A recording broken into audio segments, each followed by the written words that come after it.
নমস্কার বন্ধুরা, সকলকে আমার চ্যানেলে স্বাগত। দেশের কর্মরত সমস্ত শিক্ষকদের টেট কোয়ালিফাইড করতে হবে। সুপ্রিম কোর্টের সাম্প্রতিক এই রায়ের ভিত্তিতে বর্তমানে সমস্ত শিক্ষক এবং শিক্ষিকাদের মধ্যে একটি ভীতির সঞ্চার ঘটেছে। এই মুহূর্তে শিক্ষকদের টেট কোয়ালিফাইড করা নিয়ে একটি স্বস্তির খবর বা বেশ বড়সড় একটি নিউজ সামনে এসেছে। কি সেই খবর এবং খবরে কতটা স্বস্তি পেতে পারেন দেশের সমস্ত শিক্ষক এবং শিক্ষিকারা, সকল কিছু আজকের ভিডিওতে বিস্তারিতভাবে আলোচনা করব। ভিডিওটি টেট কোয়ালিফাইড সংক্রান্ত অত্যন্ত গুরুত্বপূর্ণ, তাই প্রথম থেকে শেষ পর্যন্ত অবশ্যই ধৈর্য সহকারে দেখবেন এবং ভালো লেগে থাকলে অবশ্যই একটি লাইক করবেন এবং সকলের সঙ্গে শেয়ার করবেন। আর সেই সাথে এই চ্যানেলে যদি প্রথমবার হয়ে থাকেন এই রকমের ইনফরমেটিভ ভিডিও আরো দেখার জন্য যারা এখনো পর্যন্ত চ্যানেলটিকে সাবস্ক্রাইব করেননি তারা অবশ্যই চ্যানেলটিকে সাবস্ক্রাইব করে নিতে ভুলবেন না। তাহলে চলুন আমরা বিস্তারিত জেনে নিই।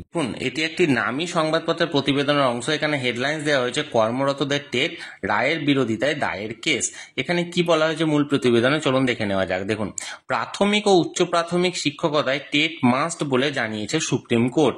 শিক্ষার অধিকার আইন মেনে 2009-এর আগে থেকে যে সমস্ত শিক্ষক শিক্ষিকারা স্কুলে কর্মরত তাদেরও আগামী 2 বছরের মধ্যে টেট পাস করতে হবে বলে জানিয়েছেন সুপ্রিম কোর্টের সাম্প্রতিক রায়ে। এর বিরোধিতায় রাজ্যের বিভিন্ন শিক্ষক সমিতি নানা রকম উদ্যোগ শুরু করেছে।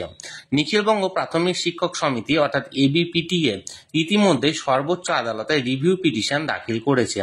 উস্তি United Primary Teachers Welfare Association এর উদ্যোগে টেট ইস্যুতে প্রাথমিক শিক্ষকদের তরফে সুপ্রিম কোর্টে পিটিশন ফাইল করেছেন শিক্ষিকা বেলা সাহা ও অন্যান্যরা। আবার টেট বিষয়ে দ্রুত কেন্দ্রীয় সরকারের হস্তক্ষেপ ও আলোচনা চেয়ে all post graduate teachers Welfare association বুধবার কেন্দ্রীয় শিক্ষামন্ত্রী ধর্মেন্দ্র প্রধানকে চিঠি দিয়েছেন। কর্মরতদেরও টেট বাধ্যতামূলক করার বিরোধিতায় সরব শিক্ষানুরাগী ঐক্যমঞ্চের।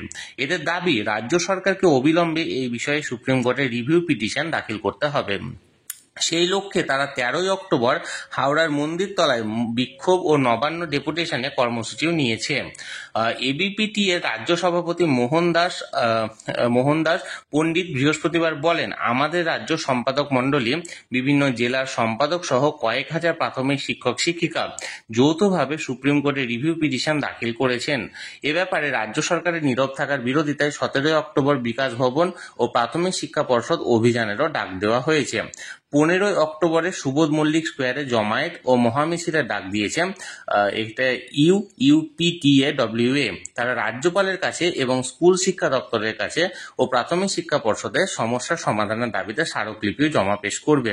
তাহলে বন্ধুরা, দেশের সকল শিক্ষক এবং শিক্ষিকাদের অবিলম্বে টেট কোয়ালিফাইড করতে হবে। সুপ্রিম কোর্টের সাম্প্রতিক এই নির্দেশের পরিপ্রেক্ষিতে বেশ কিছু কর্মী সংগঠনের পক্ষ থেকে বেশ কিছু রকমের পদক্ষেপ নেওয়া হয়েছে।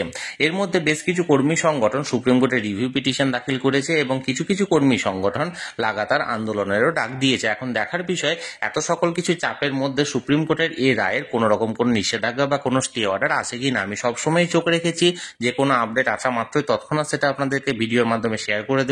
তাই যারা যারা এখনো পর্যন্ত চ্যানেলটির সঙ্গে যুক্ত নেই অবশ্যই চ্যানেলটিকে সাবস্ক্রাইব করে চ্যানেলটির সঙ্গে যুক্ত হয়ে যান। আর এই ভিডিওটি ভালো লেগে থাকলেও অবশ্যই একটি লাইক করুন এবং সকলের সঙ্গে শেয়ার করুন। আর সেই সাথে অবশ্যই চ্যানেলটিকে সাবস্ক্রাইব করে রাখুন। ধন্যবাদ, দেখা হচ্ছে পরের ভিডিওতে।